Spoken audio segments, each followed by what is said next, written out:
some of the worst things are just about to happen in Botswana. So let's start with what has happened with the money in Botswana. So currently, the liquidity in Botswana is reduced from 20 billion pula to about 2 billion pula. So over the past 6 months, the amount of money that the government of Botswana has got has reduced from 20 billion to 2 billion. That is cash. Then the amount of sales from diamonds has reduced from 25 billion to about 5 billion, somewhere around there. And this has resulted in a situation where the Bank of Botswana has had to reduce the reserve ratio from 2.5% to 0%. So banks no longer have to have a reserve ratio. And the government of Botswana has increased its borrowing from 30 billion pula to 50 billion pula to cover the deficit. In the upcoming budget of Botswana, the budget deficit is going to be 18 billion pula. I don't know if you guys understand the numbers I just gave you here. So there's basically a shortfall of about 18 billion in Botswana. They have a gap of 18 billion and they don't have a way of covering it. So what the government of Botswana is eventually going to have to do is, not being an economist myself, they'll probably have to either borrow outside of Botswana, which will eventually result in Botswana becoming an indebted country, burdened by interest like Zimbabwe. Remember, 18 billion pula is about 1 billion US dollars. So slowly Botswana is going to need to borrow money.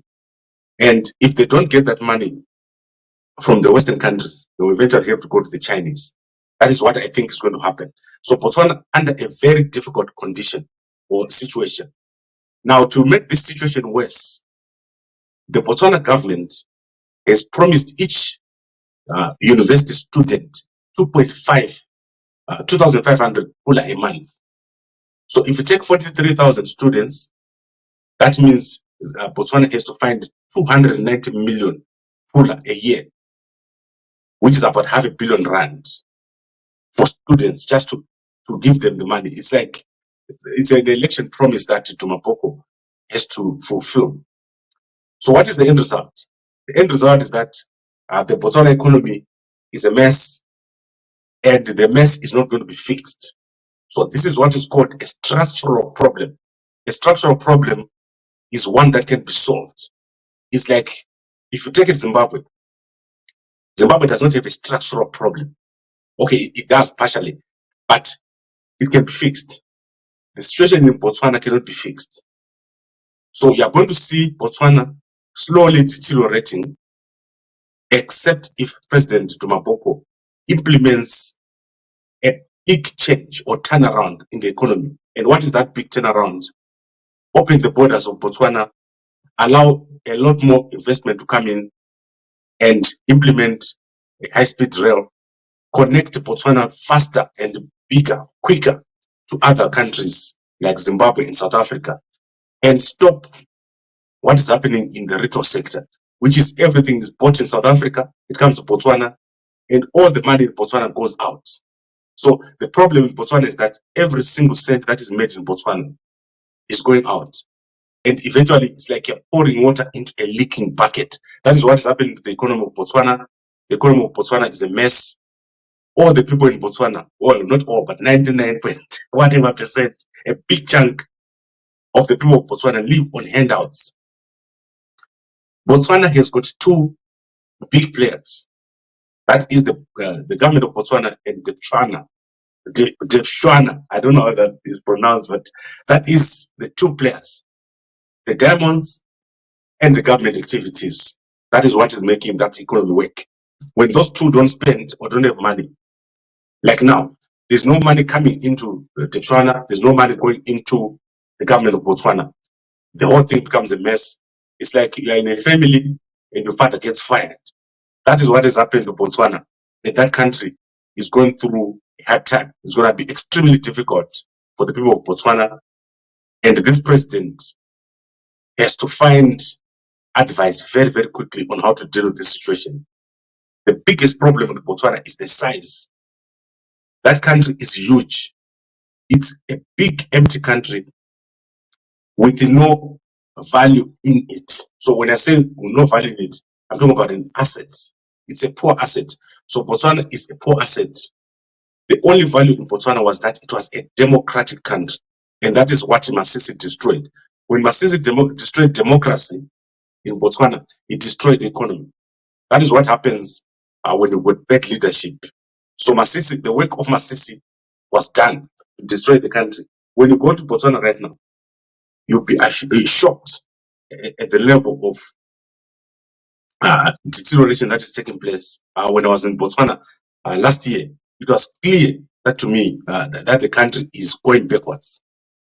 When you want to see that a country is going backwards, you must look at dust. If you see a country with a lot of dust, so let's say you walk in a building and there's dust, and you walk into a hotel and there's dust, and it doesn't look very clean, that country is going through a hard time. So in Botswana, when I went there, I went to a mall, and all I could see was guys driving in drive, and a lot of dust, and no one in the shops, and crazy prices. So when you see crazy prices, you must immediately know that a country has got problems. So President Tumapoko, a lot of work to be done. You need to do a lot of work. So that is something that I'm going to be looking at very, very closely. And as I said, the problem that you see, so let me give you the countries that are really going to face a hard time. So Botswana is going to face a hard time. Namibia is going to face a hard time. And partially, Zambia is doing what needs to be done, which is to put the high-speed rail and the rail to other countries. But in terms of assets, Malawi, Namibia, Botswana, and Zambia, they need to change their model of the economy if they want to do well. Zimbabwe is going to do so well. The only thing you need to do in Zimbabwe is to remove Mnangagwa. Mnangagwa is the problem in Zimbabwe. He's one person that is causing all the problems. But if the moment you go to other countries, the situation changes. So if you're a Zimbabwean, you must be happy about what I'm telling you. Your country has got a good asset, it's got a good population, it's very small and manageable. And the moment you implement high-speed rail, you remove corruption, which is Mnangagwa, then you're going to do well. When I say corruption is Mnangagwa, you saw what happened yesterday. The United States has sanctioned Patini, we were gold mafia. So you can go check out that story again. I think if you Google the sanctions that have been put on Patini, the gold mafia guy, you'll see what I'm talking about. Mnangagwa's government is not serious about corruption. They're not serious. And because I do work in Zimbabwe, I know what I'm talking about. The biggest problem right now in Zimbabwe is just the fact that you got poor leadership. That country is an amazing asset. Unlike Botswana, which I'm talking about here, which needs the president to be very innovative and to do different things. Now let's go to the corruption.